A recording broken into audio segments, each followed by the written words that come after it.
Hey there, everyone. This is Ray Higdon, and welcome to week number 8. The title of this week is Thinking in the Certain Way. Very important week for you guys. And before we get started, you know what I'm going to ask. Did you do the homework? Okay, know that I do not benefit personally from you doing the homework, but you do. We want you to get this information. We really want you to absorb it and own it. And for you to own it, you got to be doing these assignments. All right, so let's move forward. You must form a clear and definite mental picture of what you want. You cannot transmit an idea unless you have it yourself. You know, so many people they have these generic, broad statements. They want to be rich. They want to be millionaires. They want to have the big house. But you have to have a clear and definite mental picture of exactly what you want. That broad stroke of success kind of talk will never bring about that which you really want. So you got to know what you want. So you must have it before you can give it. And many people fail to impress thinking substance because they have themselves only a vague and misty concept of the things they want to do, to have, or to become. It is not enough that you should have a general desire for wealth to do good with. Everyone has that desire. It is not enough that you should have a wish to travel, see things, live more, etc. Everyone has those desires too. If you were going to send a wireless message to a friend, you would not send the letters of the alphabet in their order and let them construct the message for themselves, nor would you take words at random from the dictionary. You would send a coherent sentence, one which meant something. When you try to impress your wants upon substance, remember that it must be done by a coherent statement. You must know what you want and be definite. You can never get rich or start the creative power into action by sending out unformed longings and vague desires. See just what you want and get a clear mental picture of it as you wish it to look when you get it. All you need is to know what you want and to want it badly enough so that it will stay in your thoughts. And unless you really want to get rich, so that the desire is strong enough to hold your thoughts directed to the purpose as the magnetic pole holds the needle of the compass, it will hardly be worthwhile for you to try to carry out the instructions given in this course. The methods herein set forth are for people whose desire for riches is strong, enough to overcome mental laziness and the love of ease and make them work. And, understand that so many people, they start down this path wanting something for nothing. They want something they don't have, but they're not willing to do the things that they haven't done in the past. Okay? So this is getting past that mental laziness and getting past the comfort. Some people are in a miserable comfort. They're miserably comfortable. But they're comfortable. It's the known versus the unknown. And so it is getting past that mental laziness and the love of ease and really getting to work. So the more clear and definite you make your picture then, and the more you dwell upon it, bringing out all its delightful details, the stronger your desire will be. And the stronger your desire, the easier it will be to hold your mind fixed upon the picture of what you want. Something more is necessary, however, than merely to see the picture clearly. If that is all you do, well, you're only a dreamer, and you will have little or no power for accomplishment. Behind your clear vision must be the purpose to realize it, to bring it out in tangible expression.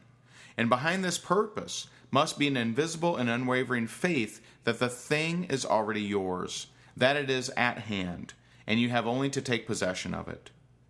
So live in the new house, mentally, until it takes form around you physically.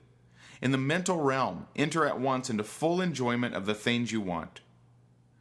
Whatsoever things ye ask for when ye pray, believe that ye receive them, and ye shall have them, said Jesus. See the things you want as if they were actually around you all the time. See yourself as owning and using them. Make use of them in imagination just as you will use them when they are your tangible possessions. Dwell upon your mental picture until it is clear and distinct, and then take the mental attitude of ownership toward everything in that picture. Take possession of it in mind in the full faith that it's actually yours. Hold to this mental ownership. Do not waver for an instant in the faith that it is real. And remember, what was said in the preceding week about gratitude. Be as thankful for it all the time as you expect to be when it has taken form. The man who can sincerely thank God or thank the universe for the things which as yet he owns only in imagination has real faith. That person will get rich, will cause the creation of whatsoever they want. The whole matter turns on receiving. Once you have clearly formed your vision, then you have formed it. It is well to make an oral statement, addressing the Supreme in reverent prayer, and from that moment you must, in mind, receive what you ask for.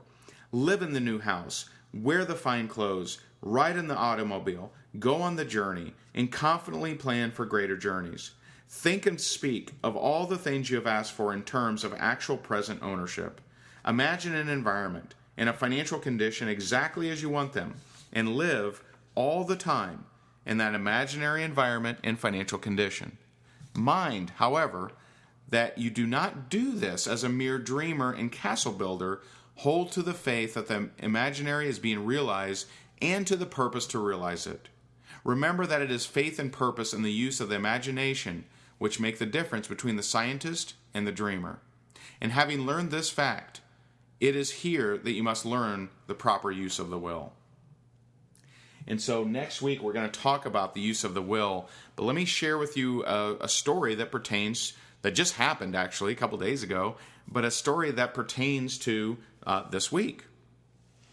So a few weeks ago I was speaking at a pretty big industry conference, and I met a certain gentleman, very well-known individual, and has made tens of millions of dollars in the network marketing industry, and met him. I knew about him. I had no idea if he knew who I was, and he did. And he invited me to his event that was 3 weeks later, which happened to be this past weekend. And so I decided to go. Me and my wife went to this event, and he had all these amazing speakers, multiple speakers that had earned tens of millions of dollars in network marketing, and I was in the audience. And kind of like I do at any kind of speaking event, I thought to myself, I really would like to be up on stage. And so I visualized it. I visualized me speaking on that stage. I visualized how the crowd would appreciate the value that I brought to the table. And I said a little bit of gratitude on, on something that was still in my imagination. Now, I've done this in so many different realms of my life. I've followed exactly to the T what is described in this chapter, in this week that you just heard. And so I thought about it. Wish I was on stage. Man, that would be great. I would have so much. Thank you so much. Thank you so much for having me on stage, right? And so Friday came and went. Saturday came. We're at the end of the day. I haven't been asked to speak on stage. And I went to the restroom.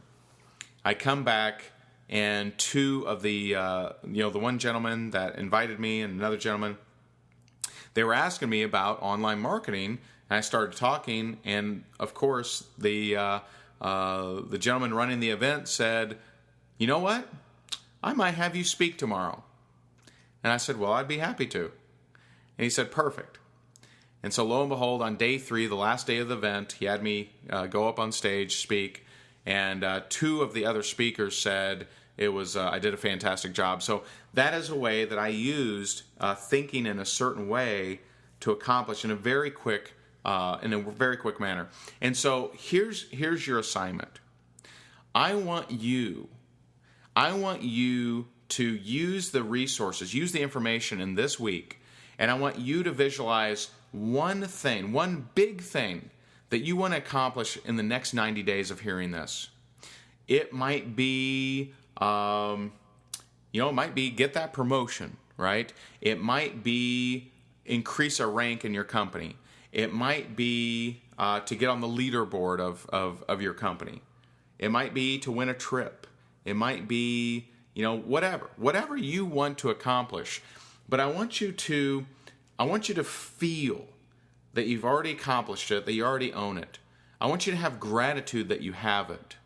I want you to envision how others will feel when they learn what you accomplished.